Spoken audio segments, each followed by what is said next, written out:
नमस्कार, आदाब, बहुत-बहुत स्वागत आप सभी का। आप देख रहे हैं खास कार्यक्रम नज़र और नज़रिया। मैं हूँ आपके साथ बुशरा खानम फहद। लगातार संसद में बवाल मचा हुआ है और पार्लियामेंट चलने का नाम नहीं ले रही है, या ये कहा जाए कि जानबूझकर उसको चलाया नहीं जा रहा है। 2 मिनट के लिए कार्यवाही शुरू होती है, पार्लियामेंट में हंगामा विपक्ष करता है क्योंकि लगातार वो एसआईआर पर मांग कर रहा है कि इस पर डिस्कशन किया जाए, लेकिन सरकार इस पर डिस्कशन नहीं कर रही है। काली पट्टियां बांधकर लगातार एसआईआर पर विरोध प्रदर्शन किया जा रहा है, पार्लियामेंट के अंदर भी, पार्लियामेंट के बाहर भी। ओम बिरला जो है वो लेक्चरिंग करते हुए तो नजर आते हैं और ये कहते हुए भी नजर आते हैं कि वो चाहते हैं कि पार्लियामेंट सुचारू रूप से चले, लेकिन पार्लियामेंट सुचारू रूप से नहीं चल रही है और ये दिखाने की कोशिश की जा रही है कि दरअसल विपक्ष के हंगामे की वजह से ये हो रहा है। विपक्ष नहीं चाहता है कि पार्लियामेंट सुचारू रूप से चले और हमने देखा है कि जब जब प्रधानमंत्री आएंगे बोलने के लिए या अमित शाह को बोलना होगा या फिर बीजेपी चाहेगी कि पार्लियामेंट सुचारू रूप से चले और उन्हें अपने कोई बिल पास करवाने होंगे या भाषण अगर देना होगा, तो आप उस दिन देखेंगे कि पार्लियामेंट पूरे सुचारू रूप से चलती हुई नजर आएगी। आज जो नजारा हमने देखा उससे कहीं ना कहीं ये कह सकते हैं कि पार्लियामेंट हिलती हुई नजर आई कि एसआईआर को लेकर काली पट्टियां बांधकर, मैं चाहूंगी कि वो विजुअल जो है वो टीम दिखाए कि किस तरह से हंगामा किया गया, नारेबाजी की गई और उसके बाद चाहे राहुल गांधी हो, मल्लिकार्जुन खड़गे हो, उन्होंने एसआईआर को फाड़कर डस्टबिन में फेंक दिया। उन्होंने सीधे तौर पर यह मैसेज दिया कि इसे किसी भी कीमत पर बर्दाश्त नहीं किया जाएगा, क्योंकि दरअसल ये वोट बंदी है, डी इनफ्रेंचाइज किया जा रहा है वोटर्स को और वो जो लोकतंत्र में सबसे महत्वपूर्ण जो अधिकार है वो छीना जा रहा है। तस्वीरें आप देख सकते हैं कि कैसे मल्लिकार्जुन खड़गे फिलहाल आपको नजर आ रहे हैं, उन्होंने एसआईआर को फाड़कर फेंका है डस्टबिन में और इसी तरह से तमाम और सांसद भी करते हुए नजर आए और ये मांग की जा रही है कि इसको फौरन वापस लिया जाए। तेजस्वी यादव ने तो यहां तक कहा कि अगर इसको वापस नहीं लिया गया तो महागठबंधन ये विचार कर रहा है कि हम बहिष्कार करें आने वाले बिहार के चुनाव का, क्योंकि अगर वोटर्स को वोट ही नहीं करने दिया जाएगा, मनमर्जी चलाई जाएगी, जिसका चाहेंगे उसका नाम काट देंगे, जिसको चाहेंगे उसको शामिल कर लेंगे, तो फिर ऐसे इलेक्शन का फायदा ही क्या है। आप ये समझ लीजिए कि नरेंद्र मोदी के लिए ये इलेक्शन जितना विपक्ष के लिए उससे कहीं ज्यादा नरेंद्र मोदी के लिए करो या मरो का है, क्योंकि उनके लिए ये आखिरी चांस है कि वो प्रूव कर सकें कि वो उनकी पॉपुलैरिटी अभी भी कायम है। अगर वो बिहार जीत लेते हैं तो केंद्र में भी वो बने रहेंगे। इसीलिए साम दाम दंड भेद तो वो पहले से ही करते आए हैं, लेकिन अब शायद उससे भी एक हाथ आगे जाकर जिस तरह से विपक्ष कह रहा है कि लोकतंत्र को पूरे तरीके से कुचल कर वो बिहार में चुनाव करना चाहते हैं, एक तरफा चुनाव जिसमें वो अपनी जीत को सुनिश्चित करना चाहते हैं। दूसरी तरफ मैं आपको ये बता दूं कि आज ओबीसी भागीदारी न्याय सम्मेलन किया गया, जिसमें राहुल गांधी कांग्रेस की तरफ से जाहिर सी बात है किया गया था। बड़ी तादाद में वहां पर लोग इकट्ठा हुए, कांग्रेस के कार्यकर्ता थे और अलग अलग समाज से जुड़े हुए, ओबीसी समाज से जुड़े हुए लोग थे। वहां पर राहुल गांधी ने जो बड़ी बातें कही हैं वो बेहद महत्वपूर्ण है, खासतौर पर नरेंद्र मोदी को लेकर। उनकी ये बाइट सोशल मीडिया पर पूरी तरीके से वायरल है। मैं आपको सुनवाना चाहूंगी क्या कुछ उन्होंने कहा है। उन्होंने सीधे तौर पर कहा है कि नरेंद्र मोदी में कोई दम नहीं है, मैं उनसे मिल चुका हूं, ये सिर्फ मीडिया का बनाया हुआ गुब्बारा है। सुनिए आप राहुल गांधी को। राजनीति में सबसे बड़ी प्रॉब्लम पता है क्या होती है? क्या होती है? हाँ, नहीं, नरेंद्र मोदी कोई बड़ी प्रॉब्लम नहीं।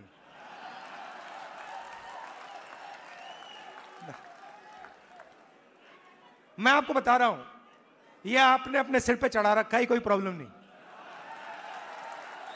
ये जो मीडिया वाले हैं इन्होंने बना रखा है, इसका गुब्बारा बनाया, कोई प्रॉब्लम नहीं।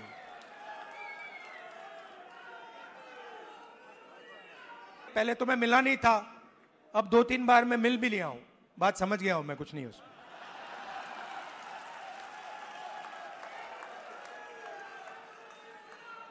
शो पूरा शो है, दम नहीं है, बता रहा हूं। आप लोग मिले नहीं हो, मैं मिला हूं, बैठा हूं कमरे में। तो मेरा कहना है कि सबसे बड़ी प्रॉब्लम होती है राजनीति में जो व्यक्ति अपनी शक्ति को ही नहीं समझता है।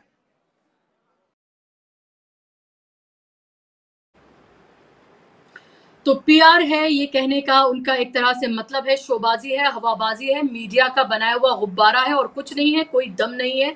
ये कहना है राहुल गांधी का नरेंद्र मोदी के बारे में। इसके अलावा राहुल गांधी की एक और छोटी सी बाइट है जो मैं आपको सुनवाना चाहूंगी, जहां वो अपनी बहन प्रियंका गांधी का हवाला देकर ये बताने की कोशिश करें कि आप चाहें तो उनसे पूछ सकते हैं कि मैंने जो एक बार ठान ली, यानी कि सलमान खान वाला डायलॉग आप सोच सकते हैं कि मैंने जो कमिटमेंट कर लिया तो फिर मैं अपने आप की भी नहीं सुनता।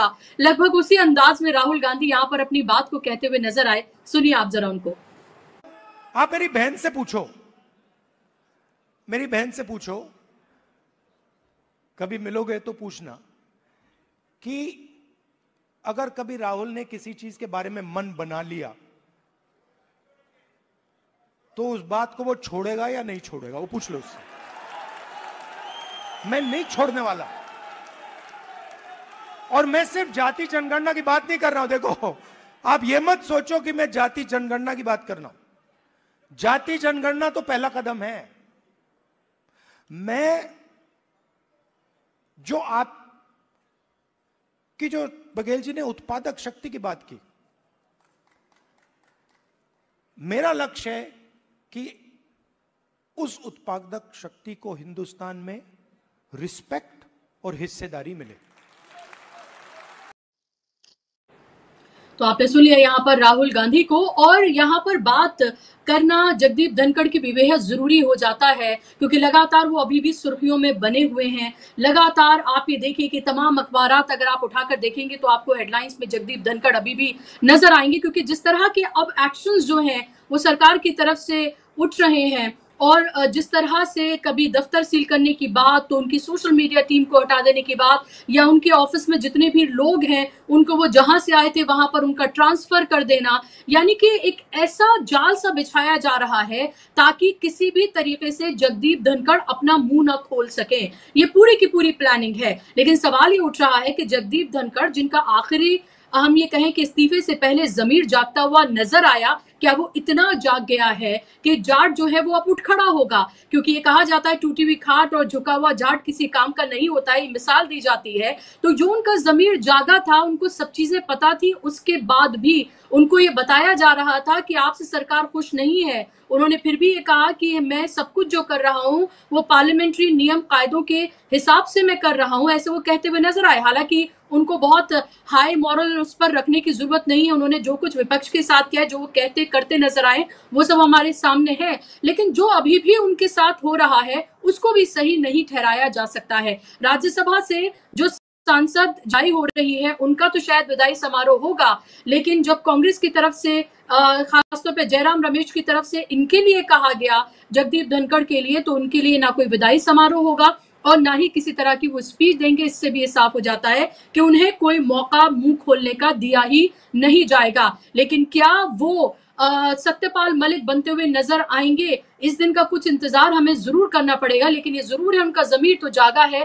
कितना जागा है इसका इंतजार करना पड़ेगा। इसी पर आज हम चर्चा करेंगे, बात करेंगे। मेरे साथ खास मेहमान जुड़ गए, स्क्रीन पर आप मेहमानों को ले आइए ताकि चर्चा का हम आगाज करें। दो खास मेहमानों को आप देख सकते हैं। आज पहली बार मेरे साथ डॉक्टर उत्कर्ष सिन्हा जी जुड़े हैं, जाना माना चेहरा है, सीनियर जर्नलिस्ट हैं, दशकों का पत्रकारिता का उनका अनुभव है। बहुत बहुत स्वागत आपका उत्कर्ष जी। मेरे साथ पॉलिटिकल एनालिस्ट, जाना माना चेहरा सिद्धार्थ शर्मा जी जुड़ गए। सिद्धार्थ जी, आपका भी बहुत स्वागत कार्यक्रम में। उत्कर्ष जी, शुरुआत में आपसे करना चाहूंगी, पार्लियामेंट में जो कुछ हो रहा है, जो तस्वीरें आज हमने देखी, राहुल गांधी का जो वक्तव्य और धनखड़ को लेकर जिस तरह की खबरें आ रही हैं, उस पर आपका पहला कमेंट।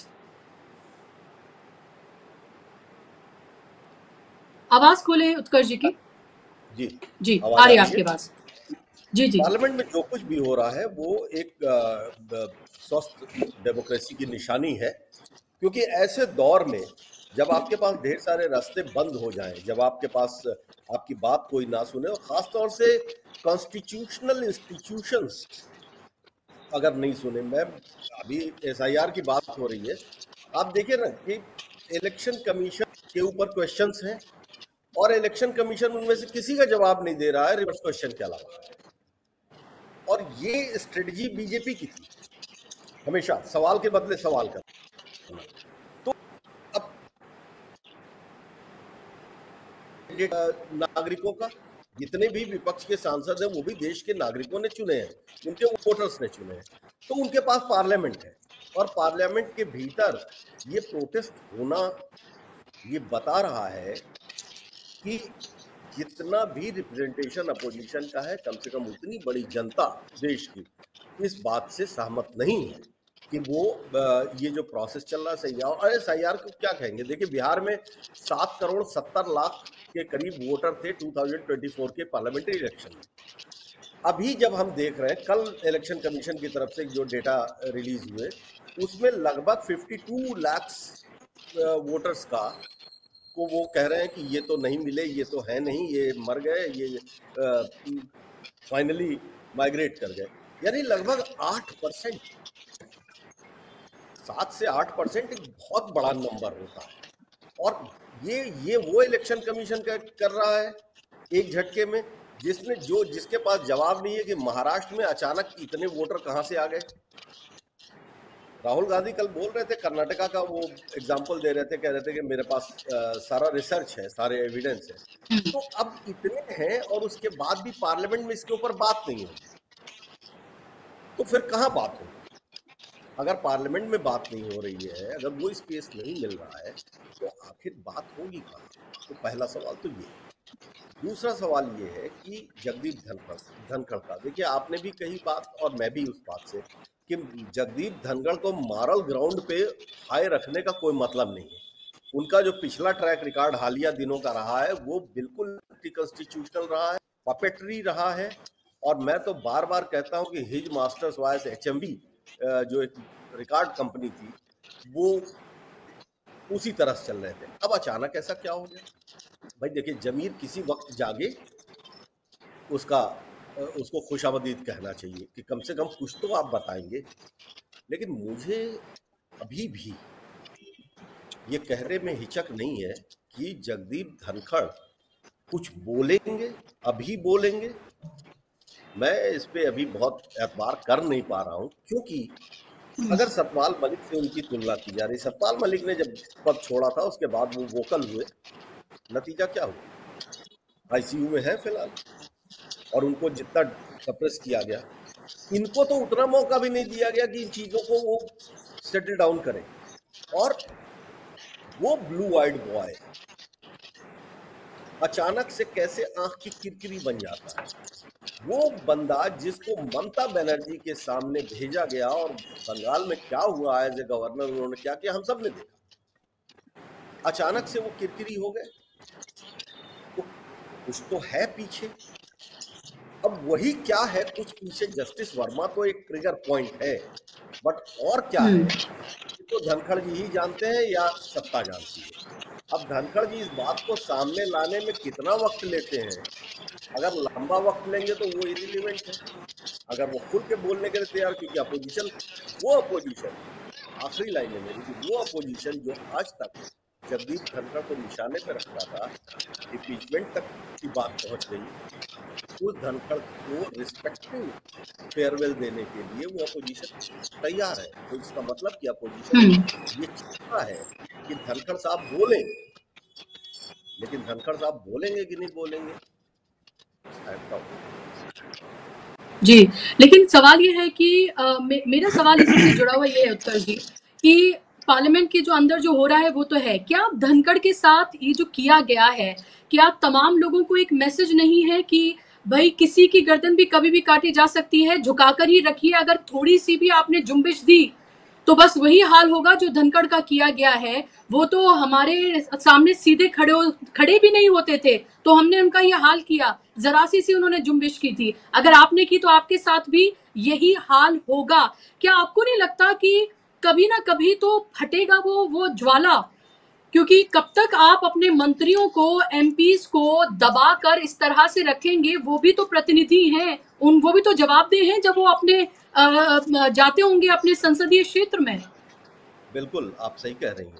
जगदीप धनखड़ के साथ जो भी बर्ताव हुआ है ये एक बड़ा मैसेज है, और बड़ा मैसेज दिया है उन लोगों के लिए जो कुछ सोच रहे थे। आप देखिए, कुछ दिन पहले नितिन गडकरी का बयान चाहे वो राहुल गांधी के बारे में हो या डेवलपमेंट के बारे में हो, वो भी कुछ इसी टोन पर था। लेकिन दिक्कत क्या है कि जितना एग्रेसिव हो रही है गवर्नमेंट, सत्ता जितना एग्रेसिव हो रही है उतनी एक्सपोज हो रही है, क्योंकि वो सवाल अब दूसरे लोग भी पूछने लगे हैं जो पहले सिर्फ अपोजिशन के लोग या आलोचक पूछते थे। भाई जगदीप धनखड़ को लेके अब जनरल चर्चा तो हो रही है। अब ये चर्चा अगर जनता के बीच में हो रही है, ये मामला सिर्फ राज्यसभा का नहीं रह गया, ये तो हमारी चाय की चौपाल पर भी ये चर्चा हो रही है। तो चाय की चट्टी तक अगर कोई चर्चा पहुंच जाती है तो फिर वो तो एक असर होता है उसका, और वो ताकत। सवाल ये है ना कि दिक्कत क्या है कि जो ये ट्रैपिंग टेपिंग वाला जो फार्मूला है, मैं आपको बहुत जिक्र कर दूं हल्का सा। 2014 के इलेक्शंस में अमित शाह आए थे लखनऊ एक प्रेस कॉन्फ्रेंस करने, तो वो पार्टी के प्रेसिडेंट हुआ है, और उन्होंने, एक जर्नलिस्ट ने पूछा किसी गुजरात के किसी कैंडिडेट के बारे में कि उनकी तो सीडी निकली हुई है और आप उनको विधान परिषद में भेज रहे हैं या कहीं भेज रहे हैं, उनको टिकट दिया है। तो ऐसे उंगली की उन्होंने और कहा कि ये सीडी क्या होती है भैया, तुम्हारी निकाल दूं क्या? और फिर हम सब लोगों ने इतना प्रोटेस्ट किया कि वो प्रेस कॉन्फ्रेंस कैंसिल हो गई, खत्म हो गई, वहीं पे अबंडेंट हो गई। लेकिन ये बता रहा है कि आप स्टाइल ऑफ वर्किंग क्या है, आपका रिकॉर्ड क्या है, आप सोच क्या रहे हैं। तो जितने लोग भी हैं सबकी कोर दबा के रखना, ये आज से गुजरात में जब यही सत्ता, यही निजाम जब गुजरात में था, तब के कितने किस्से हमारे सामने हैं। और वो आईपीएस ऑफिसर्स आज तक जेल में हैं जो प्रेसिडेंट का अवार्ड पाते। तो वेंडेटा पॉलिटिक्स जब होती है, जब माफिया पॉलिटिक्स होती है, माफिया स्टाइल में जब पॉलिटिक्स होती है, हम सब जो यहाँ बैठे हैं हमने बहुत सारे प्राइम मिनिस्टर्स देख लिए, बहुत सारी पार्लियामेंट देखी, हमने क्या कभी ऐसा देखा? लेकिन हाँ, जैसे जैसे पानी सिर के ऊपर आता है वैसे वैसे दिक्कत बढ़ती है, और फिर वो कलेक्टिव कहीं ना कहीं फटता ही। बिल्कुल। मैं आज यशवंत जी का एक इंटरव्यू मैंने किया है और अभी हमारे दर्शक जो हैं वो उसको जल्द देखेंगे। जब उनसे सवाल पूछा तो मैंने उनको सीधे तौर पर कहा कि ये गुजरात मॉडल है, ये लोग किसी भी हद तक जा सकते हैं, और उनका सीधे तौर पर ये कहना था कि किसी की जान लेने में भी कोई गुरेज नहीं करेंगे। इस तरह की बातें उन्होंने कही हैं, और ये बहुत ही विस्फोटक उनका इंटरव्यू है जो जल्द दर्शक जो है हमारे जीबी लाइव पर उसको देख पाएंगे। उन्होंने कोई भी इस तरह से इफ एंड बट जो है उसमें नहीं किया है, जो जैसी बात है उन्होंने पूरी उसी तरीके से उसको रखी है। यशवंत सिन्हा बताने की जरूरत नहीं है बीजेपी के कितने कद्दावर नेता वो रहे हैं। मैं आपके पास लौट रही हूं उत्कर्ष जी, इस बीच रविंद्र शिरोन भी मेरे साथ जुड़ गए हैं, सीनियर जर्नलिस्ट। रविंद्र जी, स्वागत आपका कार्यक्रम में। सिद्धार्थ जी, आपके पास मैं आऊंगी। राहुल गांधी जब ये कहते हैं कि ये जो एक गुब्बारा है मीडिया का बनाया हुआ और नरेंद्र मोदी कुछ नहीं है, कोई दम नहीं है, इस बात में कितना दम आप देखते हैं? हाँ, देखिए, सच्चाई छुप नहीं सकती बनावट के उसूलों से, कि खुशबू आ नहीं सकती कागज के फूलों से। 14 साल हो गया, माफ कीजिएगा 11 साल हो गया। और आज बीजेपी का इकोसिस्टम बहुत जोर शोर से ये भी कह रहा है कि नरेंद्र मोदी जी आज 4078 या कुछ दिन हो गए उनको प्रधानमंत्री रहते हुए, इंदिरा गांधी से भी वो आगे निकल गए। तो मुझे थोड़ा आश्चर्य हुआ कि इंदिरा गांधी से तो उन्होंने अपनी तुलना कर दी, लेकिन कांग्रेस के ही एक लाल बहादुर शास्त्री थे, उनसे अपनी तुलना क्यों नहीं की? क्योंकि अगर लाल बहादुर शास्त्री से तुलना कर दीजिए तो लाल बहादुर शास्त्री भारत के एक ऐसे प्रधानमंत्री हैं जो कि बहुत कम समय में रहते हुए भी भारत के सबसे ज्यादा लोकप्रिय प्रधानमंत्री होते हैं। तो हमें पता है कि देखिए, बीजेपी के इकोसिस्टम को पता है कि 2014 में बिल्ली के भाग से छींका फूट गया। बिल्ली के भाग से जब छींका फूट जाता है तो आप ध्यान रखिएगा, वो फूटे हुए गिरे हुए दूध को जब तक बिल्ली पूरा चाटेगी नहीं ना, तब तक वो वहां जगह छोड़ने वाली नहीं है। और अभी भी भारत का ये सच ये है कि 2024 के लोकसभा चुनाव में भारत के 140 करोड़ लोगों में से 115 करोड़ लोगों ने तो भाजपा को वोट नहीं दिया। तो भाजपा वोट शेयर के मामले में जानती है, भाजपा का इकोसिस्टम जानता है, भाजपा के विचारक जानते हैं, आरएसएस जानता है कि कहीं पे अगर 140 लोग हैं उसमें से 115 लोग आपके विरोध में खड़े हैं, इसका मतलब आप बहुमत में नहीं है। आप बहुमत में भले हो, आप लोकप्रिय तो नहीं है। तो लोकप्रिय नहीं है, लेकिन लोकप्रिय नहीं होते हुए भी लोकप्रियता का दावा अगर करना है तो आपने क्या किया, जिस तरह से सिन्हा जी ने कहा, ये माफिया स्टाइल में आपने कुछ गोदी मीडिया को, कुछ ट्विटर पे अपने क्या कहते हैं 2-2 रुपए के ट्विटर्स को, आपने कुछ लोगों को अपने काम के लिए रख लिया कि भैया मैं जितना बड़ा हूं उससे ज्यादा बड़ा गुब्बारा बना और कम से कम दुनिया को दिखाते रहो कि मैं बहुत बड़ा आदमी हूं। तो ठीक है, बहुत बड़े आदमी हैं, ठीक है, लेकिन जैसे मैंने कहा कि कोई भी चीज सदा काल के लिए मतलब एक झूठ एक समय के लिए चलता है। इंग्लिश में कहावत है, you can fool few people for all the time, all the people for few short time, but you can not fool all the people all the time. तो भाजपा, हमें पता है भाजपा के जो कोर वोटर हैं, डीबी लाइव में भी काफी सारे लोग भाजपा के समर्थक हो सकते हैं, देखने वाले, अच्छी बात है, कोई भाजपा को वोट करना बुरी बात नहीं होती है। भाजपा का जो कोर वोटर है उसके मन में एक चीज है, वो एक वोट करता है इसीलिए भी है कि भाजपा थोड़ी माचो पार्टी है, मतलब थोड़ी मर्दानगी वो दिखाती है, थोड़ा वो अपना हेफ्ट दिखाती है, थोड़ा वो कुश्ती को मतलब बॉडी बिल्डर टाइप की है। और वो करती भी है कि वो कहीं पर बुलडोजर चला देती है, वो कहती है कि ऑपरेशन सिंदूर हमने कर दिया तो पाकिस्तान को तबाह कर दिया। तो भाजपा का जो कोर वोटर है वो भाजपा के अंदर एक मचिज्मो देखता है, एक मर्दानगी देखता है। लेकिन सवाल ये उठता है कि अगर आप 56 इंच के शेर हैं तो 56 इंच का शेर सिर्फ हिरन के साथ हिरन का शिकार नहीं करता है, दूसरा शेर भी आता है ना तो उसी के ऊपर उतने ही जोर से झपट्टा मारता है। तो ये जितना जोर से झपट्टा मारते हैं बुलडोजर लेके, ट्रंप साहब जब आते हैं 56 इंची का शेर लेके तो उसके सामने क्यों नहीं लड़ते हैं? उसके सामने तो आप भीगी बिल्ली बन जाते हो। जब चीन आता है 11 जिनपिंग आते हैं गालवान में, तब तो आप भीगी बिल्ली बन जाते हो। तो मेरे ख्याल से भाजपा को पता है कि उसका कोर वोटर भी अब उससे नाराज चल रहा है। उसका जो मचिज्मो है, उसकी जो मर्दानगी है, वो मर्दानगी केवल अपने से कमजोर के ऊपर चलती है। बड़ा शेर 56 इंच के शेर के सामने दूसरा शेर जब आ जाता है तो ये अचानक भीगी बिल्ली बन जाते हैं।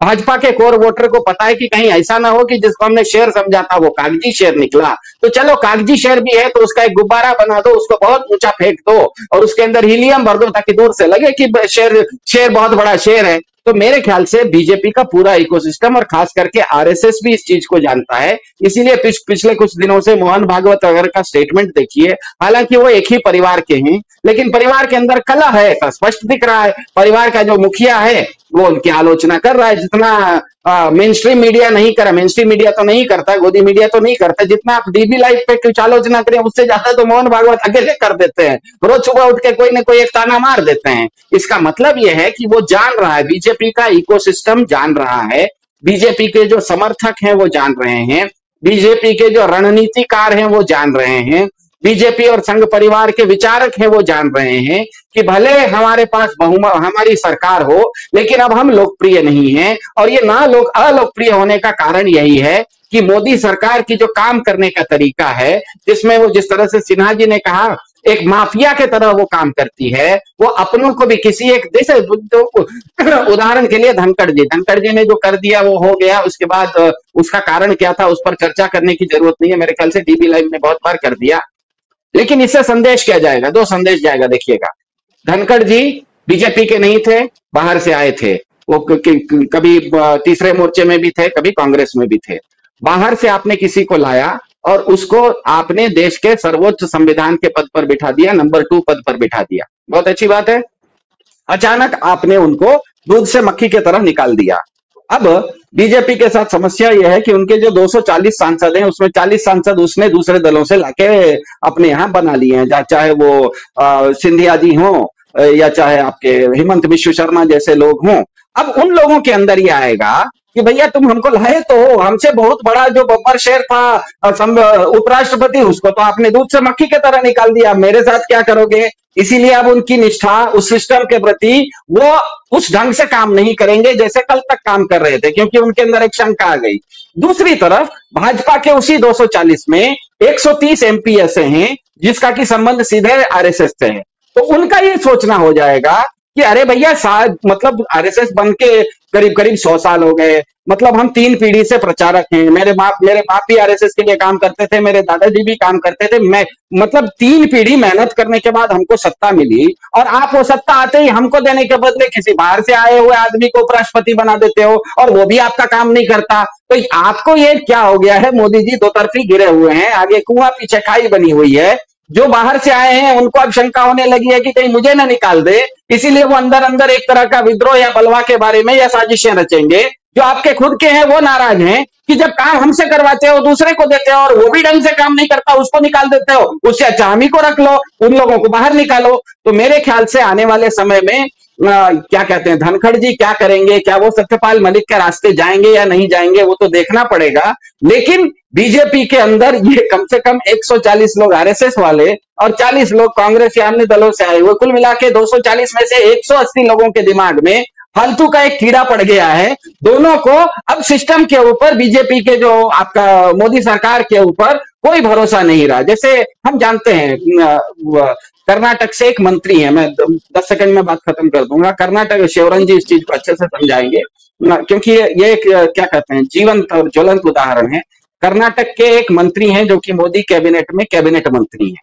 वो बीजेपी से नहीं आए हैं, बीजेपी के एक सहयोगी दल से आए हैं। अब क्योंकि सहयोगी दल से आए हैं तो कर्नाटक में उनकी पार्टी छोटी सी है, बहुत छोटी सी पार्टी है, लेकिन वो जीत गए हैं तो उनको इन्होंने केंद्रीय मंत्री बना दिया है। अब उनको कहा गया है, अब वो जो कर्नाटक से आए हैं उनको हिंदी नहीं आती, उनको आती है कन्नड़। तो वो जब मंत्री बने तो उन्होंने कहा कि आईएएस ऑफिसर्स जो होते हैं उसमें सब कैडर के लोग होते हैं, आप मुझे कोई एक ऐसा ऑफिसर दे दीजिए, ऐसा स्टाफ दे दीजिए जो हिंदी भी जानता हो, कन्नड़ भी जानता हो, जो दिल्ली में रहता हो। दिल्ली में आईएएस ऑफिसर रहते हैं, हर कैडर का आईएएस ऑफिसर होता है, कर्नाटक कैडर का भी होता है, बंगाल कैडर का भी होता है। जो कर्नाटक कैडर से आया है उसको हिंदी भी आती है, कन्नड़ भी आती है, उसको वो आईएएस ऑफिसर नहीं दिया गया, उसको एक जानबूझ के एक ऐसा ऑफिसर दिया गया जिसको कन्नड़ नहीं आती है। इन भाई साहब जो मंत्री बने इनको हिंदी नहीं आती है, ऊपर से इनको कहा गया कि आपको सुबह 5:30 से सुबह 10:30 से 5:30 तक रोज ऑफिस में बैठना है और शनिवार और इतवार को भी बैठना है। अब इस आदमी की समस्या ये हो गई है कि इनका एक छोटी सी पार्टी और छोटा सा संगठन कर्नाटक में है। कम से कम इतवार और शनिवार इतवार को भेज देते तो हम अपना संगठन बचा लेते। अब आप ना वहां संगठन बचा पा रहे हो, ना यहाँ पर मंत्री पद पे आपके सामने जो फाइल आ रहा है उस पर काम कर पा रहे हो। तो अंदर अंदर इस तरह का लोगों के अंदर एक पूरी की पूरी, ये जो जैसे सिन्हा जी ने कहा ना कि माफिया का नाम सही में इन्होंने ढंग से लिया, ये एक ऐसा तंत्र चला रहे हैं जिसके कारण उसके अंदर रहने वाला कोई भी व्यक्ति जिसको जो सिस्टम के अंदर है वो भी नाराज है, उसको भी अंदर खिलता है कि ये कैसे सिस्टम में आके मैं फंसा हुआ हूं। तो मेरे ख्याल से ये जो अंतर कलह भाजपा के क्या कहते हैं संसदीय दल के अंदर है, ये अंतर कलह खास करके जगदीप धनखड़ के साथ जो इन्होंने व्यवहार किया उसके कारण अब ये उबाल धीरे धीरे आएगा। लेकिन हमें पता है कोई भी चीज ना उबाल भी आता है तो आग लगती है, चाय बनती है तो धीरे धीरे उबलता है, पानी धीरे धीरे उबलेगा, तुरंत नहीं उबलेगा, लेकिन उबाल आ चुका है, ऐसा मेरा मानना है।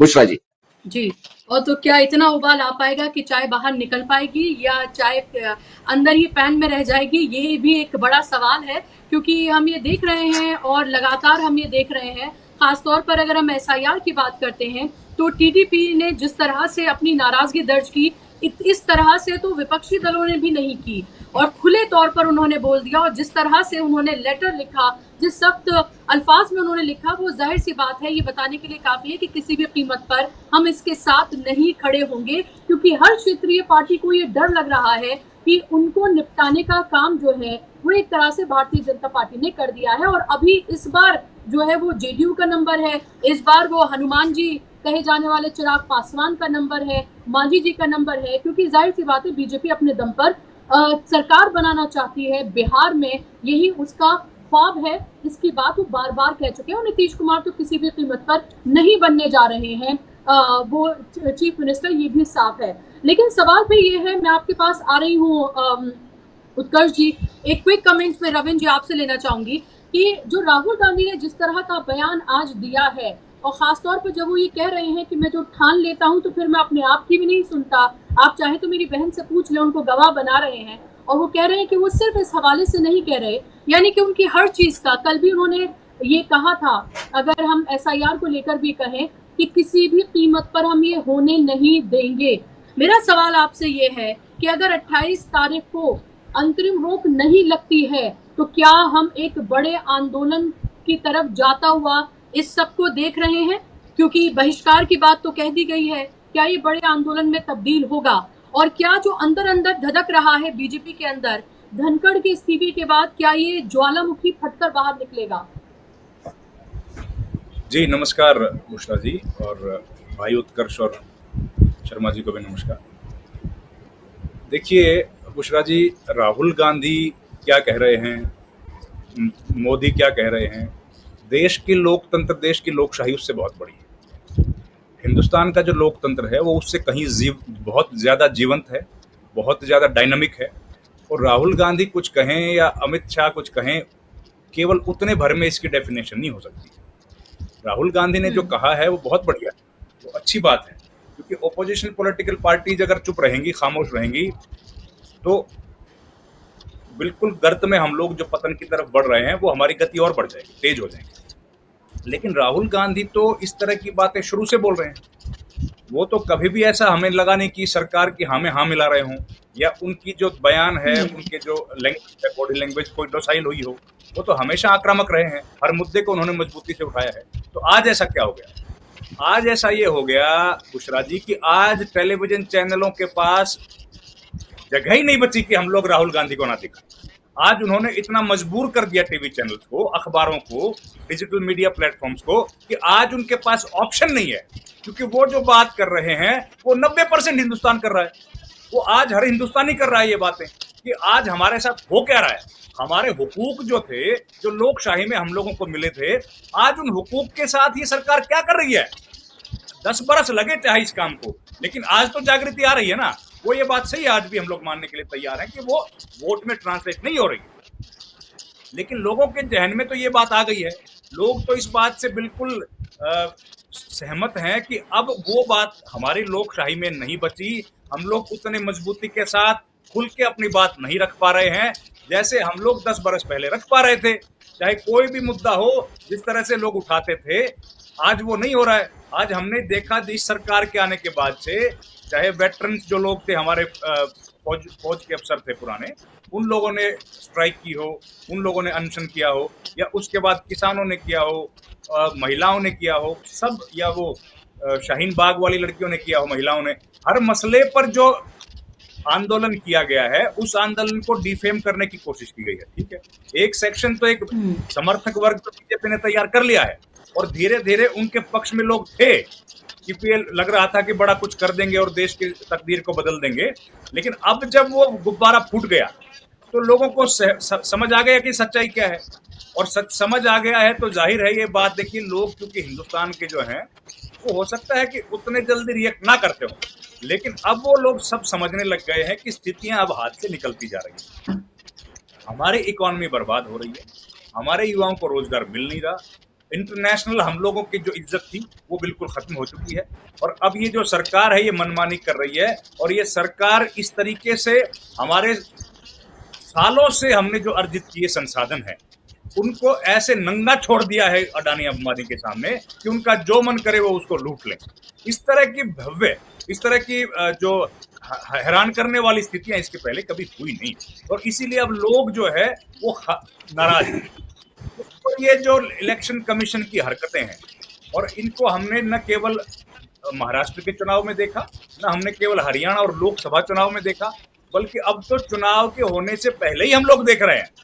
हम तो अब उसके पहले ही देख रहे हैं कि बिहार में किस तरीके से पूरे इलेक्शन सिस्टम को मजाक बना दिया गया, कैसे मॉकरी ऑफ डेमोक्रेसी हो रही है। आज तो मैं कहता हूं बुशरा जी, अगर सुकुमार सेन कहीं होंगे, और अगर इस दुनिया में इंसान मृत्यु के बाद कहीं जाता होगा और वो देख रहे होंगे इस हिंदुस्तान की हालत, और वो देख रहे होंगे कि किस इंस्टीट्यूशन को मैंने बिल्ड किया था, चुनाव आयोग को, और मेरी कुर्सी पर आज कौन बैठा है, और वो व्यक्ति कैसे हिंदुस्तान की उस लोकशाही को जिसको मैंने खड़ा किया था, मैंने पहला चुनाव हिंदुस्तान में करवाया, मैंने एक चुनाव सूडान में करवाया, और हिंदुस्तान की लोकशाही का नाम विश्व में रोशन किया, उसको कैसे बर्बाद करने पर तुले हैं ज्ञानेश गुप्ता। तो मुझे लगता है खून के आंसू रोते होंगे वो जहां भी होंगे। और सुकुमार सेन जैसे सरीखे लोग जिनका इतने स्टोलवर्थ थे, जो कि सुभाष चंद्र बोस के साथ पढ़ाई करते थे, उन लोगों ने इस हिंदुस्तान की इलेक्शन कमीशन को बिल्ड किया है। और आज ज्ञानेश कुमार गुप्ता जैसे लोग केवल एक पॉलिटिकल पार्टी को जिंदा रखने के लिए, उसको जिताने के लिए किसी भी हद तक जाने को तैयार है। ये टेम्पररी फेज है, ये टेम्पररी फेज है बुशरा जी। आप यकीन मानिए ये समय चला जाएगा। हिंदुस्तान के लोकतंत्र को इस तरह के लोग खत्म नहीं कर सकते। हाँ, नुकसान पहुंचा सकते हैं, नुकसान हो रहा है, लेकिन सब लोग देख रहे हैं। और ये बात देखिए बिल्कुल तय है कि जिस तरीके से जगदीप धनखड़ का इस्तीफा हुआ है उसको हिंदुस्तान पचा नहीं पा रहा है। हो सकता है आज तुरंत उस पर कोई लोग एक्शन ना करें, लेकिन एक बात बताइए, ये जो गोदी मीडिया जिस तरह की रिपोर्ट कर रहा है, और जो लोगों के जहन में एक बात जो स्थापित करने की कोशिश कर रहा है कि इन्होंने एक मोशन एक्सेप्ट कर लिया इम्पीचमेंट का किसी जज के बारे में और उस वजह से सरकार नाराज हो गई। क्या वाइस प्रेसिडेंट सरकार के गुलाम है क्या? इस देश के बहुत सारे वाइस प्रेसिडेंट हो गए, उनका क्या हम सरकार की बात मानना है कि सदन चलाना है? उनका काम तो सदन चलाना है ना। हमने तो संविधान के किसी आर्टिकल में नहीं पढ़ा कि वो सरकार के मातहत काम करते हैं। सरकार के अकाउंट से तो पैसा भी नहीं लेते, सैलरी भी नहीं लेते हैं। वो तो सैलरी लेते हैं कंसोलिडेटेड फंड्स ऑफ इंडिया से, जहां से प्रधानमंत्री ड्रॉ करते हैं, जहां से देश के राष्ट्रपति ड्रॉ करते हैं। तो उनके सरकार के ऊपर उनकी क्या जिम्मेदारी है? ना तो सरकार की जिम्मेदारी है जगदीप धनखड़ के लिए और ना जगदीप धनखड़ की जिम्मेदारी है सरकार के लिए। ये दोनों ऑटोनोमस हैं, अपने अपने कार्य क्षेत्र में इनका कोई हस्तक्षेप नहीं है। अगर उसके बावजूद भी बीजेपी इस तरह की बातें फैला रही है कि हमने इनको जनरल वाइस प्रेसिडेंट बनाया और अब हमारी बात मानने को तैयार नहीं है, ये मुझे लगता है बहुत शर्मिंदगी की बात इस देश में है। लेकिन इसको जिस तरीके से हमेशा प्लांट किया जाता है वैसे प्लांट करने की कोशिश कर रहे हैं कि ये जो है ये धीरे धीरे मीडिया के माध्यम से, अभी तक ऑफिशियली तो कुछ बोला नहीं। प्रधानमंत्री का जो बहुत बहुत हल्का, बहुत साधा, बहुत साधारण जो ट्वीट आया था उसको देख के लगता है कि क्या हमारे प्रधानमंत्री के पास शब्दों की इतनी गरीबी है कि उनके पास 3 वर्ष तक हिंदुस्तान के दूसरे सबसे बड़े संवैधानिक पद पर जो व्यक्ति रहा उसके समर्थन में बोलने के लिए 4 शब्द नहीं है, उनके लिए उनको बोलने के लिए वक्त नहीं मिला।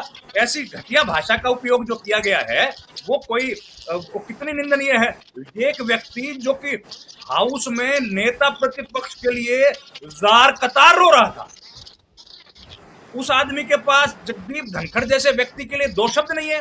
गुलाम नबी आजाद के लिए जिसने वहां फूट फूट कर रोना शुरू कर दिया था, उनके पास या जगदीप धनखड़ जैसे आदमी के लिए जिसने 3 बरस तक राज्यपाल का काम किया, 3 बरस तक यहाँ पर काम किया सभापति के तौर पर, उपराष्ट्रपति की जिम्मेदारी संभाली, 4 देशों में वो हिंदुस्तान का प्रतिनिधित्व करने के लिए गए, कितने यात्राएं उन्होंने देश भर में करी, उनके लिए बोलने के लिए उनके पास कुछ नहीं है। जबकि यही जगदीप धनखड़ थे जिनकी तारीफों के पुल बांध करके वो लेके आए थे। एक बात।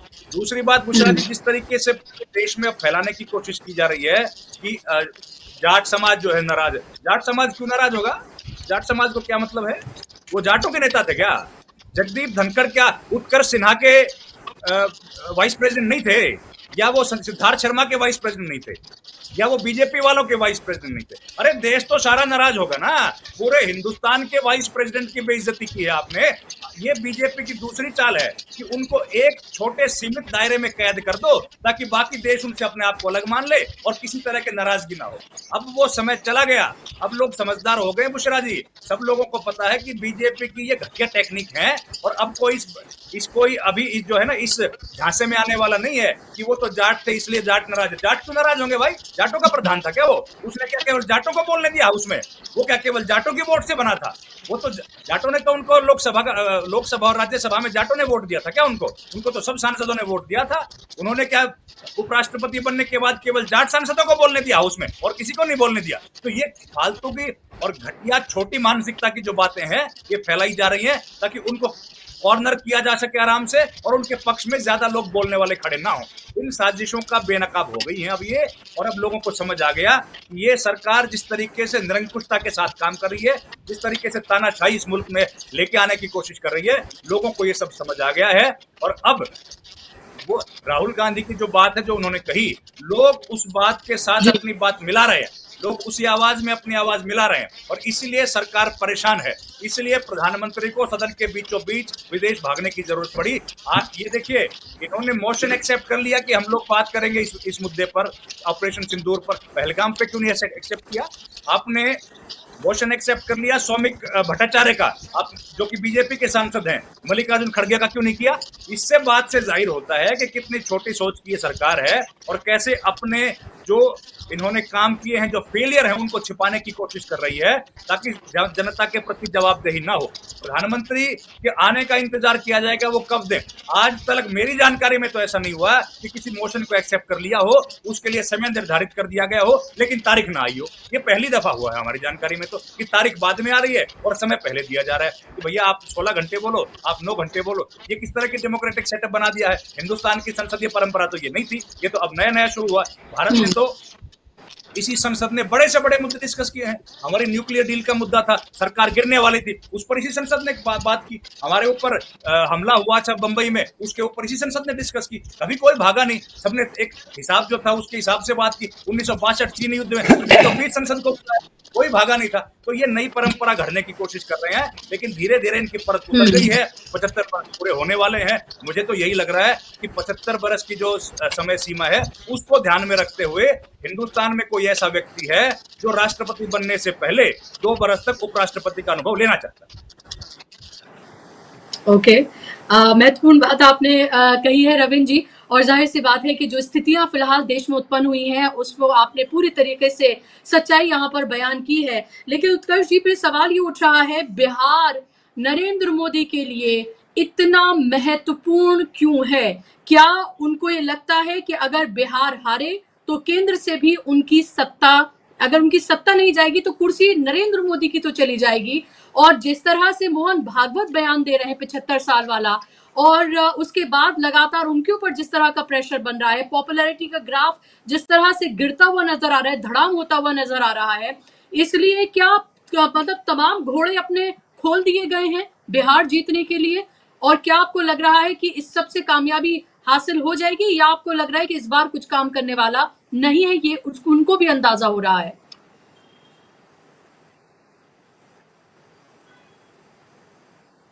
उत्कर्ष जी, लगता है उनका फ्रेम फ्री। सिद्धार्थ जी, आपसे इस सवाल का जवाब लेना चाहूंगी।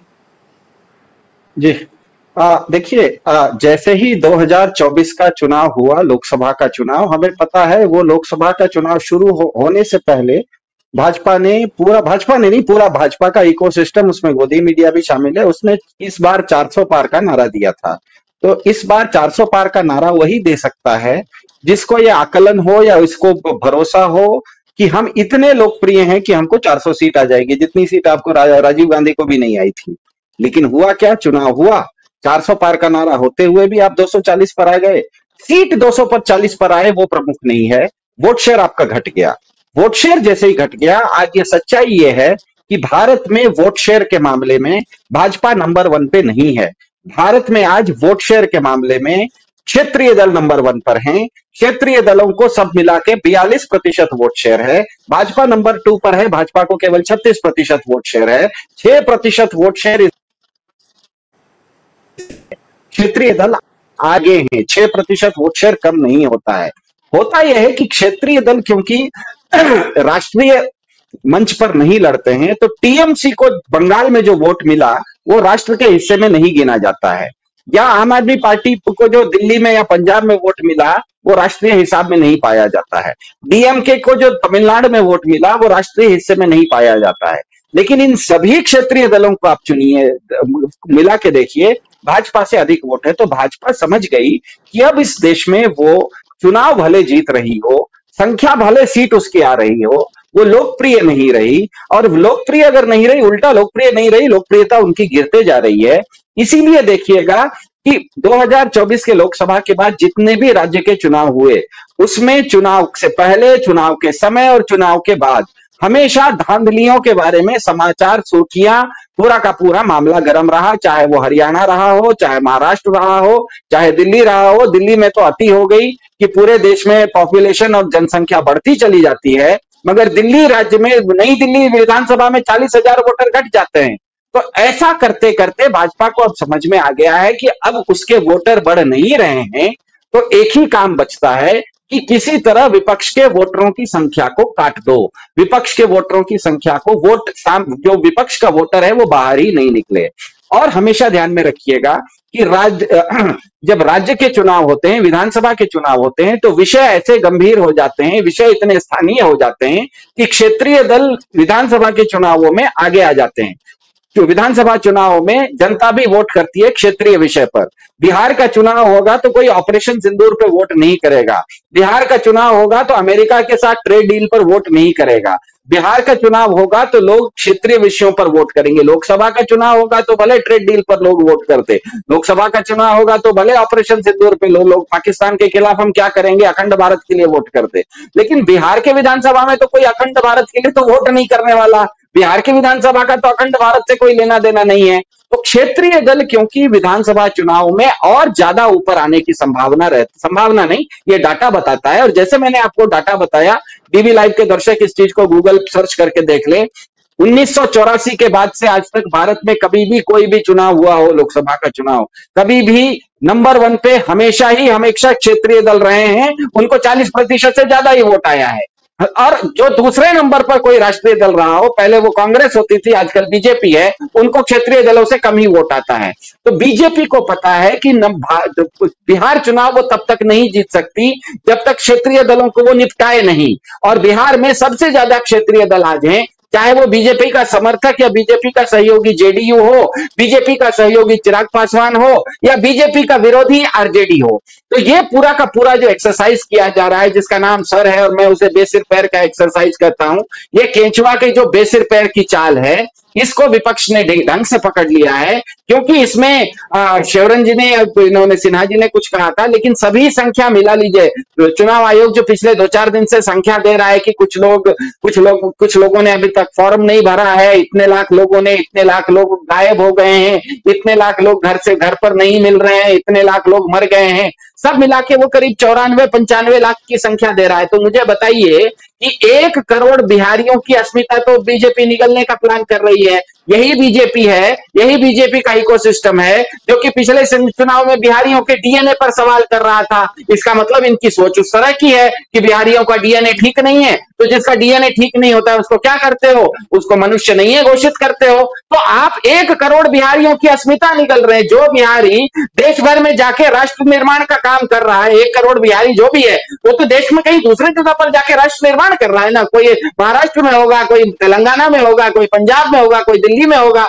आप 1 करोड़ बिहारियों की अस्मिता को आप निगलने की बात कर रहे हो। इसका मतलब राष्ट्र निर्माण के काम में 1 करोड़ बिहारी, जिसमें लाखों हिंदू है। ये तो आप तो कहते थे कि हिंदू खतरे में, हम हिंदू को बचाएंगे। आप तो पहले ही आके सबसे पहले आप ही हिंदू को निगल रहे हैं। आप जो 1 करोड़ बिहारियों की अस्मिता निगल रहे हैं, उसमें मुसलमान की अस्मिता का है, तो हिंदुओं की अस्मिता निगल रहे हो। तो बीजेपी इस तरह से, बीजेपी के साथ ये मजबूरी है कि ऐसा नहीं करेगी तो जिस तरह से उसकी लोकप्रियता का ग्राफ गिर रहा है, कोई आश्चर्य नहीं होगा कि बिहार में वो सरकार बनाना तो दूर, विपक्ष भी नहीं रहे। कई जगहों पे जमानतें नहीं इनकी जब्त हो जाए। इनकी जमानत जब्त होती कैसी है, वो जाके तमिलनाडु और केरल में देख लीजिए। केरल और तमिलनाडु में इनकी जमानतें कैसी जब्त होती है, वो देखने लायक होता है। तो वो नंबर 1, नंबर 2, नंबर 3 नहीं, पूरे गिनती में निर्दलियों से भी नीचे आ जाते हैं। उनके परिवार के लोग उनको वोट नहीं डालते हैं। तो बीजेपी को पता है कि अलोकप्रिय हो गई है, इसीलिए अंग्रेजी में जिसे कहते हैं जेरीमैंडरिंग का मतलब होता है कि किसी चुनाव क्षेत्र के साथ फर्जीवाड़ा कर दो ताकि वो चुनाव क्षेत्र का नतीजा, फिक्स मैच, जिसे अंग्रेजी में फिक्स्ड मैच कहा जाता है। तो क्रिकेट में भी एक छोटा सा नियम है कि भारत और ऑस्ट्रेलिया खेलता है तो भारत और ऑस्ट्रेलिया का अंपायर नहीं रह सकता, किसी तीसरे देश का आपको अंपायर लाना पड़ता है। तो यहां पर अंपायर को ही मैच फिक्स किया गया है, जिसमें है कि अंपायर को ही फिक्स कर लिया गया है। और इसीलिए यहां पर बहुत अच्छा हुआ कि विपक्ष आज एक तरह का संदेश दे रहा है कि आप अगर मैच फिक्स करोगे, आप अगर अंपायर ठीक से नहीं दोगे, तो हम मैच नहीं भी खेलने के बारे में सोच सकते हैं। ध्यान में रखिएगा, इंडियन क्रिकेट टीम 2008 या 9 में एक बार ऑस्ट्रेलिया गई थी, अनिल कुंबले कैप्टन थे। ऑस्ट्रेलिया का अंपायर ने कुछ हरभजन सिंह के साथ बदमाशी की तो कहा कि हम वापस चले जाएंगे भारत, हम मैच नहीं खेलने वाले आपके साथ। तो अगर क्रिकेट टीम के अनिल कुंबले ऑस्ट्रेलिया के साथ मैच फिक्स करोगे तो वापस आ सकते हैं और पूरा भारत उसका समर्थन कर सकता है। तो विपक्ष ये कह सकता है, महागठबंधन ये कह सकता है। तो इसमें क्या होगा ये कि बीजेपी एक अजीब स्थिति में फंसने वाली है। और मेरे ख्याल से इसका दो ही नतीजा मुझे दिख रहा है कि या तो 28 तारीख को सुप्रीम कोर्ट में जब ये सुनवाई आए तो सुप्रीम कोर्ट एक लाइन में इस चीज को खत्म कर सकता है कि भैया बाकी सब चीजें तो ठीक हैं, लेकिन मैं अपने बच्चे को ही, मेरा बच्चा नहीं है करके तो नहीं कर सकता, अपने बच्चे को तो मैं त्याग नहीं सकता क्योंकि वो तो डीएनए टेस्ट में पकड़ा जाएगा। अपने बच्चे, मैं अपने दोस्त को त्याग सकता हूं, अपने बच्चे को मैं नहीं त्याग सकता। तो चुनाव आयोग कुछ भी करेगा चुनाव आयोग ये कह ही नहीं सकता कि उसके द्वारा दिया गया वोटर आईडी कार्ड जो एपिक है उसको वो नहीं मानूंगा। अगर जैसे ही कह दिया, इसका मतलब ये पूरा का पूरा केचुआ की चाल जो है ये असंवैधानिक है, अव्यवहारिक है, असंभव है करके या तो सुप्रीम कोर्ट इसको कर दे, और सुप्रीम कोर्ट अगर नहीं करेगा तो महागठबंधन जो जो बात कह रहा है कि ऐसा होगा तो हम ये फिक्स्ड मैच नहीं भी खेल सकते हैं, ये एक बहुत अच्छा वो संदेश दे रही है। क्योंकि अभी हाल फिलहाल में बिहार में वोट वाइप करके किसी एक संस्था ने सर्वे किया था, नेशनल जो गोदी मीडिया है उस पर वो चला भी था, उसमें बिहार के करीब 40-42% लोगों का कहना है कि ये पूरा का जो पूरा केचुआ का बेसिर पैर का चाल है ये ठीक चाल नहीं है, ये बेमतलब का एक कवायद की जा रही है, ऐसा कहना है। तो मेरे ख्याल से आने वाला समय एक तो दिलचस्प रहेगा, दूसरा सुप्रीम कोर्ट के ऊपर, भारत की न्यायपालिका के ऊपर बहुत बड़ी एक जिम्मेदारी आने वाली है। क्योंकि ये जो भाजपा का इकोसिस्टम लोगों के बीच में एक प्रचार करता है कि कहीं किसी देश में चुनाव होते हैं इसीलिए लोकतंत्र है, तो चुनाव तो नॉर्थ कोरिया में भी होता है, नॉर्थ कोरिया में भी जो किंग जोंग इल जीत के आता है ना, वो भी तो किसी ना किसी चुनाव में ही जीत के आता है। तो चुनाव होने का मतलब ये नहीं है कि वहां पर लोकतंत्र है। लोकतंत्र की परिभाषा में संस्थाओं की स्वतंत्रता होती है, विचारों की क्या कहते हैं अभिव्यक्ति की स्वतंत्रता होती है। यहाँ पर आप अपने उपराष्ट्रपति को तो दूध से मक्खी की तरह निकाल रहे हो, इसका मतलब अभिव्यक्ति की स्वतंत्रता कहाँ है, यहाँ पर खुली चर्चा कहाँ है, यहाँ पर पारदर्शिता है कहाँ। तो ये जो भाजपा ने एक क्या कहते हैं एक गलतफहमी लोगों के बीच में फैलाई है कि भारत इसीलिए लोकतंत्र है क्योंकि यहाँ पर चुनाव होते हैं, इस गलतफहमी को अगर महागठबंधन चैलेंज करता है ये कह के कि इस तरह का फिक्स्ड मैच अगर खेलोगे तो हम नहीं खेलेंगे, तो ये बहुत अच्छा एक पहल है, इससे जनता में रोष भी जागेगा और मेरे ख्याल से आने वाला समय दिलचस्प होगा। लेकिन मैं अभी भी उम्मीद करता हूं भारत की न्यायपालिका इस चीज को समझेगी, क्योंकि असंवैधानिक, असंभव और पूरी तरह से अव्यवहारिक है केचुआ का जो ये बेसिर पैर की चाल है बिहार में। जी बिल्कुल, महत्वपूर्ण आपने बात कही है। जाहिर सी बात है कि वोट करना जो सबसे आसान प्रक्रिया होनी चाहिए, जिसको लेकर चुनाव आयोग अब तक लोगों को उत्साहित करता रहा, अलग अलग तरह की कैंपेन, बड़े बड़े चेहरों को चेहरा बनाकर ये कहता रहा घर से निकलिए, वोट करिए और आपका मत जो है वो कितना महत्वपूर्ण है, उसी को देखिए सबसे मुश्किल बनाया जा रहा है। जी सिद्धार्थ जी कुछ कह रहे हैं? नहीं, मैं एक बात कहना चाह रहा हूं, आजकल क्योंकि सदन चल रहा है, कार्यक्रम शुरुआत हुआ था तो आपने दिखाया था कि सदन कैसे नहीं चल रहा है, सदन जाम हो गया है, सदन की कार्रवाई नहीं चल रही है। देखिए, सदन नहीं चलने का दोष विपक्ष पर कैसे दे सकता है? कोई टीचर ये कहे कि मैं क्या करूं, बच्चे क्लास में मेरी बात नहीं मानते, तो ऐसा कहते ही टीचर खुद को नालायक घोषित कर लेता है। और ऐसा टीचर नहीं कह सकता कि मैं क्या करूं, क्लास में मेरे बच्चे मेरी बात नहीं सुनते, तो टीचर ऐसा कहते ही कहेगा कि मैं, टीचर खुद कह रहा है कि मैं नालायक हूं। तो ये जो भाजपा का तर्क है कि विपक्ष नहीं चलने दे रहा है सदन, ये तर्क वो जैसे ही कहता है वो अपने आप को नालायक घोषित कर रहा है। इसीलिए सदन का, भाजपा का काम ही है सदन को चलाना, टीचर का काम ही है क्लास को चलाना। हम भी बच्चे थे तो टीचर को हम परेशान करते थे, तो टीचर हमको पढ़ाता था ना, ये थोड़ा कहता था कि बहुत परेशान कर रहा है, टीचर नौकरी छोड़ के चला गया, स्कूल बंद कर दिया, ऐसा नहीं होता है। जी बिल्कुल सही बात है आपकी, और ये उनका कर्तव्य है कि वो चले। लेकिन आप ये देखिए कि कैसे इसका भी ठीकरा विपक्ष के ऊपर ही फोड़ा जा रहा है। और सवाल फिर ये है रविंद्र जी के नए विलन जो हैं, मीडिया के नए विलन जो हैं वो जगदीप धनखड़ हैं। अब दिन रात ये बताया जा रहा है कि वो कितने खराब शख्स थे। अभी 2-3 दिन पहले तक वो कितने बेहतरीन शख्स हुआ करते थे और विपक्ष को लेकर जो भी करते थे वो उसको सही बताते थे। अब उनको नई तरीके से बताया गया है कि भाई आपका नया विलन जो है वो जगदीप धनखड़ है, आपको ये बताना है कि बीजेपी ने जो किया है वो बिल्कुल ठीक किया है और इसी तरीके से किया जाना चाहिए था उनके साथ, क्योंकि वो कितने खराब थे। अब आप ये सोचिए कि ये जो बात राहुल गांधी जाहिर सी बात है कह रहे हैं मीडिया के हवाले से, वो कितनी सही हो जाती है। और असल में देश का जो सबसे बड़ा विलन है अगर फिलहाल कोई है तो वो सिर्फ मीडिया है, क्योंकि अभी भी जो so called main stream media है उसको देश का सबसे बड़ा सबसे ज्यादा लोग जो है अभी भी उसको देखते हैं, इसमें कोई दो राय नहीं है। तो ये तमाम चीजें कहाँ जाकर रुकने वाली हैं, ये मेरा सवाल है। और क्या आपको लगता है कि अगला जो उपराष्ट्रपति होगा वो चूज करना बड़ा मुश्किल होने जा रहा है बीजेपी के लिए? जी देखिए बुशरा जी, अगर बीजेपी ने जगदीप धनखड़ को हटाया है तो बीजेपी की हिम्मत क्यों नहीं हो रही है बात बोलने की? वो क्यों मीडिया के थ्रू ये बात फैलाने की कोशिश कर रहा है? एक पर वक्त आके कह दे कि हमने हटाया है। यही तो राहुल गांधी और क्या कह रहे हैं, गुब्बारा है, कुछ है ही नहीं। अरे भैया, अगर आपने हटाया है तो आप इसको जिम्मेदारी लेने में क्या दिक्कत आ रही है कि भाई सरकार के खिलाफ गलत काम कर रहे थे, हमने हटा दिया? क्योंकि ये कहने की हिम्मत है नहीं ना, ये असंवैधानिक है, अनकॉन्स्टिट्यूशनल है, ये बात कैसे कह देंगे?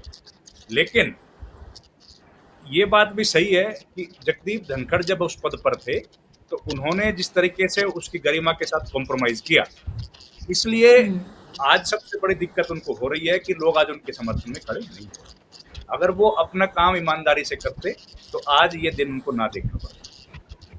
बीजेपी ने अगर उनको हटाया है, खैर वो तो उसमें अगर तो जरूरत है ही नहीं, वो तो साफ दिखाई दे रहा है।